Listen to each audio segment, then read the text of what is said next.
4. साधने. मराठ्यांची युद्धपद्धती. आपणास राखून गनीम घ्यावा. स्थळास गनिमाचा वेढा पडला तो रोज झुंजून स्थळ जतन करावे. निदान येऊन पडले तरी परिच्छिन्न वार होऊन लोकी मरावे. पण सल्ला देऊन, स्थळ देऊन जीव वाचविला असे सर्वथान घडावे. राजाज्ञा.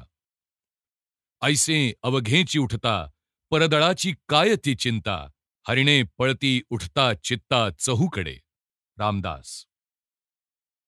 आम्ही दिलेल्या संक्षिप्त वृत्तांताच्या प्रारंभी आम्ही म्हटले आहे की शिवाजी महाराजांच्या जन्माने आपल्या हिंदू जातीच्या अर्वाचीन इतिहासाने ज्या इतक्या महत्त्वाच्या आणि यशस्शाली युगाचा आरंभ केला, त्याचे श्रेय शिवाजी महाराज आणि त्यांचे धर्मगुरू श्री रामदास स्वामी ह्यांनी आपल्या लोकांपुढे ठेवलेल्या थोर राष्ट्रीय आणि आध्यात्मिक ध्येयाला जितके आहे, तितकेच मराठ्यांनी रणांगणावर जी विशिष्ट प्रकारची डावपेचांची युद्धपद्धती प्रचलित केली तिला आहे. आम्ही इतक्या संक्षेपाने लिहिलेल्या इतिहासातही ज्या घटना आम्ही दिल्या आहेत, तेवढ्यांनी देखील महाराष्ट्र धर्म ही जशी हिंदू जातीच्या मरणोन्मुख जीवनाला चैतन्य देणारी नवीन शक्ती होती, त्याप्रमाणेच मराठ्यांची गनिमी काव्याची वृक युद्धपद्धती ही तितक्याच सत्यतेने त्या काळी हिंदू लोकात प्रचलित असलेल्या युद्धशास्त्रातील महत्त्वाची वाट होती, हा सिद्धांत असंदिग्धपणे सिद्ध होतो असे आम्हाला निश्चित वाटते. शिवाजी महाराजांच्या परिस्थितीत ती अत्यंत उपयुक्त होती हे निर्विवाद आहे आणि कदाचित ह्या आवश्यकतेमुळेच ती त्यावेळी स्वाभाविकपणे प्रचलित झाली. पण शिवाजी महाराजांच्या नंतरच्या पिढ्यांनाही ती इतकी लवचिक आणि मराठ्यांच्या विशिष्ट सत्तेला आणि बुद्धीला इतकी सोयीस्कर आढळून आली की आपल्या उपक्रमाच्या प्रारंभीच्या दिवसात मिळालेल्या थोड्याशा क्रांतिकारकांच्या टोळ्यांचे पुढारी असताना शिवाजी महाराजांना तिचा अवलंब करावा लागला. त्या स्थानी आता मोठमोठाले दलभार बरोबर घेऊन जात असतानाही त्यानंतरच्या मराठी वीरांनी आपल्या शत्रूंच्या विरुद्ध ह्या पद्धतीचा तितक्याच विलक्षण कार्यक्षमतेने उपयोग केला. पुढील मराठी सेनानायकांनीही आपल्या थोर स्वराज्य संस्थापकांच्या सैनिक डावपेचात तिचा अवलंब केला आणि मोठमोठ्या सैन्यभारांच्या हालचालींनाही तीच युद्धपद्धती लावली. त्यांनी ही युद्धपद्धती इतक्या परिणामकारक रीतीने उपयोगात आणली की त्यांच्याशी गाठ पडल्यावर त्यांच्या शत्रूंना आशा कशी सोडून द्यावी लागे हे वरील संक्षिप्त कथानकात पानोपानी दिसून आलेच आहे. बलिष्ठ शत्रूंशी गाठ पडली की मराठ्यांचे घोडेस्वार चारी दिशांनी नाहीसे होऊन जात आणि जवळच्याच डोंगरातून किंवा झाडीतून त्यांची टेहळणी करीत. ते परतलेले पाहताच आपल्याशी 2 हात करावयाचे त्याचे धैर्य झाले नाही हे आपल्याला भ्याले असे बहुधा शत्रूला वाटे आणि तो विजयभराने तसाच पुढे जाऊ लागे. अशा रीतीने अगदी अवघड जागी तो ओढला जाई. कधी कधी तर मराठ्यांना तो ज्या जागी यावयाला पाहिजे असेल अगदी त्याच जागी तो नेमका चालून जाई. लागलीच मराठी स्वार जितक्या चपळाईने ते चारी दिशांना नाहीसे होत, तितक्याच चतुराईने एके जागी येत, संघटित होऊन आपणहून आलेल्या त्या भक्ष्यावर वज्रपातासारखे जाऊन आदळत आणि हे काय होते आहे हे शत्रूच्या लक्षात यावयाच्या आधीच त्याचा चक्काचूर करून टाकीत. त्यांना ज्या वेळेला लढावयाचे असे त्यावेळी ते इतक्या चिकाटीच्या शौर्याने लढत की शत्रू त्याची नित्याची हायच घेई. हंबीररावाने केलेले युद्ध नि बदाऊच्या घाटात झालेला संग्राम आणि इतरही अनेक रणप्रसंगांवरून मराठी वीरांचीही शौर्यपूर्ण चिकाटी उत्तम निदर्शनास येते. तिच्यामुळे मराठ्यांची ज्यावेळी इच्छा नसेल त्यावेळी त्यांना युद्ध करावयाला आणल्यावर त्यांच्याशी उघड्या रणांगणावर 2 हात करणे हानिकारक होई. मराठ्यांची युद्धपद्धती आणि आत्मयज्ञाची उपपत्ती श्री रामदास स्वामींच्या शक्तीने मिळती राज्ये युक्तीने यत्न होत असे ह्या वचनातील तत्वांवर बसविलेली होती. सत्कार्यासाठी करावे लागणारी युद्ध ते पवित्र समजत, कारण तसे युद्ध केल्या वाचून स्वातंत्र्य किंवा साम्राज्य मिळविणे शक्य नाही. आत्मयज्ञ आणि अमर्याद पराक्रम तानाजीने सिंहगडावर केला, तसाच आत्मयज्ञ आणि पराक्रम ह्या 2 गुणांच्या बलावर मराठे अखिल भारताचे स्वामी झाले. पण पराक्रमापेक्षा ते चातुर्याला अधिक महत्त्व देत. कारण चातुर्या वाचून पराक्रम म्हणजे पशूचा गुण होतो. आत्मयज्ञ ही तेव्हाच पूज्य असतो की जेव्हा प्रत्यक्ष म्हणजे प्रत्यक्ष किंवा अप्रत्यक्ष असला तरी बुद्धीला पटेल अशा रीतीने तो यशाला आवश्यक असतो. जो आत्मयज्ञ अंतिम विजयाकडे घेऊन जात नाही त्याला मराठी युद्धपद्धतीच्या डावपेचात स्थळ नसे. कातर्यम केवला नीती शौर्यम श्वापदचेष्टितम ह्या श्लोकार्धातील मार्मिक अनुभवाचाच उपदेश श्री रामदासांनी शक्तियुक्ती जये ठाई तेथे श्रीमंत नांदती ह्या ओवीत केला आहे.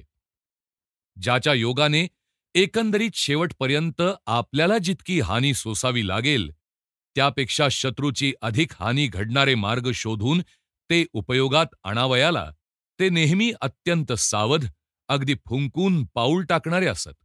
पण तशी वेळ आली त्या क्षणी साहस करणे म्हणजे एकंदरीत सावधपणाच आहे असे दिसले म्हणजे ते तितकेच साहसीही असत. समरभूमीवरील समोरासमोरची ठाणे मांडून युद्धे मराठे बहुधा टाळीत. पण एकदा का ते अशा युद्धाला उभे झाले म्हणजे मग त्या विरोधाचा शेवट कोणाचा तरी अंत होण्यातच होई. शत्रूच्या आघाडीचे लोक अलग एकटे सापडले तर त्यांना कापून काढण्याचा किंवा लपून बसून लहान सहान टोळ्या सापडताच अचानक त्यांच्यावर मारा करण्याच्या सिद्धतेने ते पहिल्याने शत्रुसेनेच्या आसपास टेहळणी करीत राहत. त्यांचा पाठलाग करावयाला गेले की ते पार पसार होत. कंटाळून पाठलाग करणाऱ्या शत्रूने पाठलाग सोडून दिला की एका क्षणात चारी दिशांनी ते त्याच्यावर येऊन पडत. पुढे जेव्हा मोठमोठाले सैन्यभार ते हाताखाली वागवू लागले त्यावेळीही हेच डावपेच त्यांनी मोठ्या प्रमाणात उपयोगात आणले. पूर्वी एकटा दुकटा सैनिक गाठून ते त्याची वाट लावीत असत. मग शत्रूंची सबंधच्या सबंध सैन्ये ह्याप्रमाणे गाठून कापून काढीत. इंग्रज आणि मराठ्यांमधल्या पहिल्या युद्धात होळकर आणि पटवर्धनांनी इंग्रजांच्या विरुद्ध उपयोगात आणलेल्या युद्धपद्धतीवरून मराठ्यांनी आपल्या जगतविख्यात छत्रपती स्वामींची युद्ध करण्याची पद्धतीच अगदी नाना फडणीस आणि महादजी शिंदे ह्यांच्या वेळेपर्यंत किती यशस्वीपणे स्वीकारली होती आणि त्यावेळच्या परिस्थितीला अनुरूप अशा प्रमाणात वाढवली होती हे उत्कृष्टपणे निदर्शनास येते. त्यांच्या युद्धपद्धतीतील दुसरा महत्त्वाचा विशेष म्हणजे कोणाही शत्रूशी युद्धाला प्रारंभ होताच ते एकदम शत्रूला बचावाचे धोरण स्वीकारावयास भाग पाडीत. म्हणजे सामान्यतः शत्रूच्या प्रांतात ह्यांची पहिल्याने स्वारी होई. अशा रीतीने आपला सर्व प्रदेश पाठीमागे सुरक्षित राहू द्यावयाची ते काळजी घेत आणि युद्धामुळे स्वाभाविक होणारी वैराण स्थिती शत्रूच्या प्रदेशाला भोगावी लागे. युद्ध देण्याचे टाळून ते इकडून तिकडे वाऱ्याप्रमाणे स्वाऱ्या करीत, शत्रूचा दाणापाणी मारून काढीत आणि सैनिकांच्या त्रासाने शत्रूच्या प्रजाजनांना त्राही भगवान करून सोडीत. त्यामुळे काही दिवसात शत्रूच्या सैनिकांचेही मानसिक धैर्य अवश्य खचून जाई आणि त्यांच्यातील चिकाटी आणि नियमबद्धता नाहीशी होई. असा गोंधळ माजताच त्याचे पर्यवसान महागाई होण्यात, अन्नपाण्याची टंचाई पडण्यात आणि राजव्यवस्थेचे नियंत्रण शिथिल होण्यात होई. अशा रीतीने एकीकडे ते शत्रूला अडचणीत टाकीत आणि त्रस्त करीत असत, दुसरीकडून शत्रूच्या प्रदेशातून युद्धव्ययासाठी खंडण्या उकळीत आणि आपल्या नावाने अनिर्बंधपणे धारा बसवीत. म्हणजे शत्रूला आपल्या सैन्याचा व्यय तर चालवावाच लागे आणि वर ह्यांच्या सैन्यालाही त्यालाच पोसावे लागे. शत्रूला ह्यांना टाळता येत नसे की मनात आणील त्यावेळेला ह्यांच्याशी सामना देता येत नसे. त्याच्या तोंडातून निराशेने उद्गार निघत, ह्या मराठ्यांशी युद्ध करावयाचे म्हणजे वाऱ्याशी भांडण्यासारखे आहे, पाणी दुभंग करण्यासारखे आहे. ह्या पद्धतीचे सर्वात उत्कृष्ट उदाहरण रघुजी भोसल्यांच्या बंगालच्या स्वारीत पाहावयाला मिळते. त्यांनी वर्षानुवर्ष बंगालच्या उन्मत्त मुसलमान सुभेदाराच्या प्रांतातील सर्व लोकांना कसे त्रस्त करून सोडले, त्यामुळे शेवटी त्याला कसे शरण जावे लागले, ओढ्या प्रांत मराठ्यांच्या कसा स्वाधीन करावा लागला आणि हिंदू राजाला खंडणी देऊन त्याचे मांडलिक होणे कसे भाग पडले हे आम्ही मागे दाखविलेच आहे. ह्या स्वारीवरून स्पष्ट दिसून येईल की शत्रूची भूमी वैराण करावयाची, शत्रूचे राष्ट्र त्रस्त करून सोडावयाची मराठ्यांची युद्ध पद्धती शिवाजी महाराजांच्या वेळेला समर्थनीय असली तरी पुढे जेव्हा त्यांच्या नियमित उत्पन्नातून मोठमोठाली सैन्य ठेवण्याचे त्यांना सामर्थ्य आले, तेव्हा म्हणजे पेशव्यांच्या वेळी त्यांचे ते करणे म्हणजे केवळ लूटमार करण्यासारखे होते. हे जे काही लोकांचे म्हणणे आहे ते चुकीचे आहे. कारण एकतर त्या दिवसात ह्या पद्धतीला एक विशिष्ट युद्धाचे अंग म्हणून मान होता. तेव्हाची सर्वच राष्ट्रे तिचा उपयोग करीत असत. मुसलमानांच्या विरुद्ध किंवा हिंदूंच्या विरुद्ध भेदाभेद न करता मुसलमान ती सरसहा उपयोगात आणीत. पोर्तुगीज, इंग्रज इत्यादी युरोपातील किंवा आशियातील सर्व राष्ट्रे शत्रूची जी नगरे किंवा प्रदेश हस्तगत करण्यात त्यांना यश येई, त्या नगरावर आणि प्रदेशावर युद्धाची खंडणी बसवून वसूल करणे आवश्यक समजत. दुसरे, मराठ्यांना एकाच वेळी अनेक जागी निरनिराळ्या शत्रूंशी युद्ध करावे लागे आणि हे त्यांचे शत्रू बहुतेक परकी, प्रजापीडक आणि परराज्यहरक असत. तेव्हा पुण्याच्या मुख्य केंद्रापासून इतक्या दूरवर, एकीकडे पंजाबमध्ये तर दुसरीकडे अर्काटमध्ये कराव्या लागणाऱ्या नेहमीच्या युद्धासाठी ठिकठिकाणी मोठमोठाली सैन्ये स्वतःच्या पैशाने ठेवणे मराठ्यांना शक्य नव्हते आणि शक्य असते तरी त्यांनी तसे करावयाला नको होते. त्यांनी ही पद्धती सोडून देणे योग्य नव्हते. कारण ही पद्धती म्हणजे शत्रूच्या युद्धसामर्थ्याच्या नाड्यांवरच घाव घालावयाचे आणि अशा रीतीने शत्रूला लवकर शरण आणावयाचे त्यांच्या हातातील प्रबल शस्त्र होते. मराठ्यांच्या युद्ध करण्याच्या पद्धतीतील ह्या अंगाला मराठ्यांचे शत्रू नेहमी लूट किंवा वाटमारी अशी संज्ञा देतात. एखाद्या बोर युद्धात, एखाद्या जर्मन युद्धात डलहौसीच्या दुसऱ्यांची राज्ये आपल्या राज्याशी जोडून घ्यावयाच्या कूटनीतीने किंवा इसवी सन 1857च्या नीलच्या स्वारीत असे करणे एक सामरिक धोरण म्हणून क्षम्य समजले जाते. तेव्हा हिंदू स्वातंत्र्यासारख्या न्याय्य युद्धात आणि विशेषतः औरंगजेब, टिपू, गुलाम कादर असल्या शत्रूंशी प्रसंग असता ते साहजिकच क्षम्य नव्हे तर न्याय्य समजले जावे असे कोणालाही वाटेल. तसे पाहिले तर युद्धात काहीही करणे न्याय्य आहे हे तत्व आज सर्वसामान्य कराव्या लागणाऱ्या युद्धात कमीत कमी क्षम्य तरी असले पाहिजे. वरील नेहमीच्या शिळ्या आणि आपमतलबी आरोपाला ही उत्तरे आहेतच, पण त्या व्यतिरिक्त प्रत्यक्ष श्री शिवाजी महाराजांनी आपल्या शत्रूंना ह्या संबंधात जे एकदाच उत्तर देऊन ठेवले आहे त्याचा येथे नुसता उल्लेख केला म्हणजे पुरे आहे. त्यांनी लिहिले, माझ्या देशाच्या आणि माझ्या लोकांच्या संरक्षणासाठी ही सैन्य ठेवावयाला तुमच्या बादशहाने मला लावले आहे. तेव्हा आता त्याचा व्यय त्याची प्रजा म्हणवणाऱ्या लोकांनीच दिला पाहिजे. तत्कालीन इंग्रज लेखकांना देखील स्वीकार करावा लागला आहे की शिवाजी स्वारीला निघाला म्हणजे वाटेवरील सर्व लोकांना आमची आज्ञा अधिकार जे मान्य करतील त्यांना माझ्याकडून किंवा माझ्या सैनिकांपैकी कोणाकडूनही यत्किंचित उपसर्ग पोचणार नाही असा तो कौल देतो. आत्तापर्यंत त्याने आपले वचन पाळले आहे. ह्याच्या जोडीला आम्ही असेही सांगतो की वरीलप्रमाणे थेट खर्ड्याला इसवी सन 1795 मध्ये मिळालेल्या मराठ्यांच्या देदीप्यमान विजयाने ज्याचा शेवट झाला त्या निजामाबरोबरच अंतिम युद्धापर्यंतही मराठ्यांच्या सेनानायकांनी दिलेली असली वचने अशीच प्रामाणिकपणाने पाळली आहेत.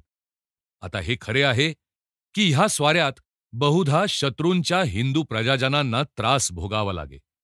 पण एकदा युद्ध चालू झाले म्हणजे अशा परिस्थितीत सूक्ष्म भेदाभेद ठेवणे अशक्य होऊन जाते. किंबहुना कधी कधी असा भेदाभेद करणे इष्ट नसते.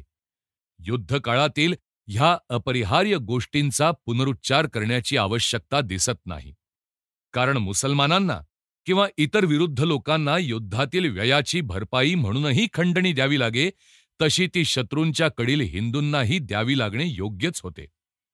ह्या हिंदूंनी वास्तविक मराठ्यांच्या पक्षाला मिळून प्रत्यक्ष साह्य करावयाला पाहिजे होते. ते न करता जे वारा येईल तशी पाठ देण्याच्या सिद्धतेने असत किंबहुना त्यांच्या विरुद्धच प्रयत्न करीत त्यांची त्या राष्ट्रीय झगड्यासाठी काहीच स्वार्थत्याग करावयाची सिद्धता नसे, तेव्हा त्यांना निदान द्रव्यलाभाचा पुष्कळसा आपला भाग उचलावयाला साहजिकच बलपूर्वक भाग पाडले जाई. ज्या हिंदू सेनेच्या पराक्रमामुळेच केवळ हिंदूंचा वंश, हिंदूंची संस्कृती आणि हिंदूंची देवळे बचावली गेली होती, नि ज्या सेनेने आपले सामर्थ्य दाखविले नसते, तर बहुधा हिंदूंना बळाने बाटवून मुसलमान केले गेले असते आणि हिंदूंचे हिंदूपणच संपुष्टात आले असते. सेनांचा व्यय चालवण्यासाठी उपर्युक्त खंडणी म्हणजे अप्रत्यक्ष युद्धकरच असे. तो सर्व हिंदूंकडून उकळला जात असे. तो उकळीत असता मराठी सैनिकांकडून एखादे वेळी कोठे कोठे विशेष अत्याचार झाले असतील, त्यांचे काही आम्ही समर्थन करीत नाही. पण त्याच वेळी हेही लक्षात ठेवले पाहिजे की मराठ्यांचे अत्याचार मुसलमान, पोर्तुगीज इत्यादी ज्या लोकांशी मराठ्यांना युद्ध करावे लागले, त्यांनी क्षम्य इतकेच नाही तर अवश्य आचरणीय म्हणून ठरविलेल्या भयंकर अत्याचारांच्या कृत्यांपुढे काहीच नसत. हिंदूंना बलात्काराने बाटवून मुसलमान बनविणाऱ्या धर्मवेड्या मौलवींना देखील मराठ्यांनी तसे त्यांच्या अंगात सामर्थ्य आल्यावर सुद्धा कधीही हिंदू धर्म स्वीकारावयाला लावला नाही. अल्लाचे किंवा आकाशातल्या प्रभूचे सामर्थ्य सिद्ध करून दाखविण्यासाठी आपली शक्ती असतानाही आणि श्रीरामाचे, श्रीकृष्णाचे सामर्थ्य सिद्ध करून देण्यासाठी त्यांना सुद्धा तसे सहज करता येत असतानाही त्यांनी एकही मशीद पाडली नाही किंवा एकही पुतळी घर भूमिसात केले नाही. आणि नैतिक अत्याचाराच्या किंवा गुंडगिरीच्या कृत्यांच्या दृष्टीने पाहिलं तर मराठ्यांच्या अत्यंत कट्टर शत्रूंना सुद्धा सरसहा हत्याकांड चालू केल्याचा किंवा स्त्री जातीच्या शीलाविरुद्ध अत्याचार केल्याचा किंवा विरुद्ध धर्ममताची पुस्तके जाळणे इत्यादी अविचारीपणाचा आणि धर्मवेडाचा उपद्रव केल्याचा दोष त्यांना लावता आला नाही. ज्यांना युद्धतृषेत लूट अशी संज्ञा दिली जाते, तेवढ्याच गोष्टी म्हणजे युद्धाची खंडणी उकळणे आणि सर्व अन्न आणि दाणापाणी मारून प्रांत उद्ध्वस्त करणे, एवढीच त्यांची कृत्ये त्यांच्या विरुद्ध म्हणून त्यांच्या शत्रूंना सांगता येतात. पण जेव्हा एखादा परकी शत्रू मराठ्यांच्या प्रदेशात चालून येई, त्यावेळी मराठे आपल्या प्रांतात सुद्धा ह्याच साधनांचा अवलंब करीत. ह्या गोष्टीवरून त्या परिस्थितीत युद्धाच्या दृष्टीने ते साधन किती परिणामकारी आणि आवश्यक होते हे उत्तम रीतीने निदर्शनास येते. राजाराम महाराजांच्या वेळेला औरंगजेबाने चालविलेली स्वारी आणि पुण्यावर चालून जावयाचे इंग्रजांनी केलेले दोन्ही प्रयत्न इतक्या अपमानास्पद रीतीने अयशस्वी व्हावयाचे मुख्य कारण म्हणजे मराठ्यांनी त्यावेळी आपल्या प्रदेशातील सुद्धा धान्य आणि चारापाणी नाहीसे करून टाकून तो उद्ध्वस्त आणि निर्जन करून सोडावयाला अन्मान केला नाही. इंग्रजांच्या वेळेला तर त्यांना पुण्याला जवळ येऊन पोचण्यात यश आल्यास आपली राजधानी सुद्धा अग्निनारायणाला समर्पण करण्याचा त्यांना धाक घातला हे आहे. यावरून हे स्पष्टपणे सिद्ध होते की प्रसंगी मराठ्यांना आपले सैन्य शत्रूच्याच प्रदेशावर चरावयाला सोडून द्यावयाचे, तेथील शांतता, सुव्यवस्था आणि राज्यकारभार पार मोडून टाकावयाचा आणि अशी शत्रूची सर्व साधन सामुग्री, द्रव्यसंग्रह आणि शत्रूच्या प्रजेवरील त्याचा नैतिक दाब आणि त्याचे नैतिक धैर्य देखील अगदी पोखरून टाकावयाचे, ह्या युक्तीचा जो उपयोग करावा लागे, त्याच्या मुळाशी हिंदुस्थानच्या इतर भागातील आपल्या हिंदू बांधवांविषयी निष्कारण द्वेष किंवा त्यांच्या हितसंबंधाविषयी अविचारी अनास्था ही मुळीच नव्हती. ह्या गोष्टीही ते युद्ध संपेपर्यंत किंवा मराठ्यांच्या मागण्या मान्य होईपर्यंत करीत. तो प्रांत मराठ्यांच्या साम्राज्याला प्रत्यक्षपणे जोडला गेला किंवा त्याने मराठ्यांचे अधिराज्य मान्य करून खंडणी देण्याचे वचन दिले की त्या एकदम थांबत. जेव्हा युद्ध प्रदेशातील लोकच मुसलमानी किंवा युरोपियन दास्यापासून आपली मुक्तता करण्यासाठी त्यांना पाचारण करीत किंवा जेव्हा मराठे स्वतः तो प्रांत परक्याच्या हातातून परत घेण्यासाठी स्वतःच गेले असता निदान त्यांच्याविषयी सहानुभूती दाखवीत, तेव्हा मराठे त्या प्रदेशातील लोकांना शक्य तितक्या उदारपणाने आणि प्रेमाने वागवीत हे सांगावयाला नकोच. प्रसंगोपात्त घडलेले अत्याचारही दोषार्हच आहेत हे बरोबर आहे, पण तसले अत्याचार रोमहून जेव्हा गॅरिबॉल्डी परत आला त्यावेळीही घडले आहेत हे आपण विसरता कामा नये. प्रत्येक मोठ्या राज्यक्रांतीच्या चळवळीच्या वेळेला फ्रेंच राज्यक्रांतीपासून जर्मनीच्या सार्वभौम एकीकरणाच्या आणि स्वातंत्र्याच्या युद्धापर्यंत सर्वदा असले अत्याचार घडले आहेत. जसे ह्या अत्याचारामुळे त्या तेजस्वी राष्ट्रीय चळवळीच्या मूळ उज्ज्वलतेवर कृष्णछटा पसरत नाही आणि त्यांनी प्रकट केलेल्या उदात्त आणि देशभक्तीच्या संदेशाचे पावित्र्य संशयित होत नाही, तर कोठे कोठे घडलेल्या थोड्याशा अत्याचारामुळे त्यांच्या शत्रूंनी त्यांच्यावर केलेल्या अत्याचारांच्या पर्वतापुढे राईसारख्या भासणाऱ्या अत्यंत क्षुद्र अत्याचारामुळे किंवा अपरिहार्य अंतःकलहामुळे ज्या अभ्युत्थानाने हिंदूंची ध्वजा शतकांच्या दुर्बलतेच्या आणि दास्याच्या धुळीतून बाहेर काढली, तिला राजांच्या आणि सार्वभौमांच्या, शहांच्या आणि बादशहांच्या प्रबल विरोधाशी झुंजून उभी केली आणि थेट अटकेवर रोवून त्यात शहांना आणि बादशहांना गुडघे टेकून तिच्यापुढे अभिवादन करावयाला लावले, त्या मराठ्यांच्या अभ्युत्थानाचा आणि त्यांनी निर्माण केलेल्या त्या हिंदू साम्राज्याचाही प्रत्येक देशभक्ताचा, हिंदू हृदयातील प्रेमाचा आणि कृतज्ञतेचा उपहार होण्याचा अधिकार नाहीसा होत नाही.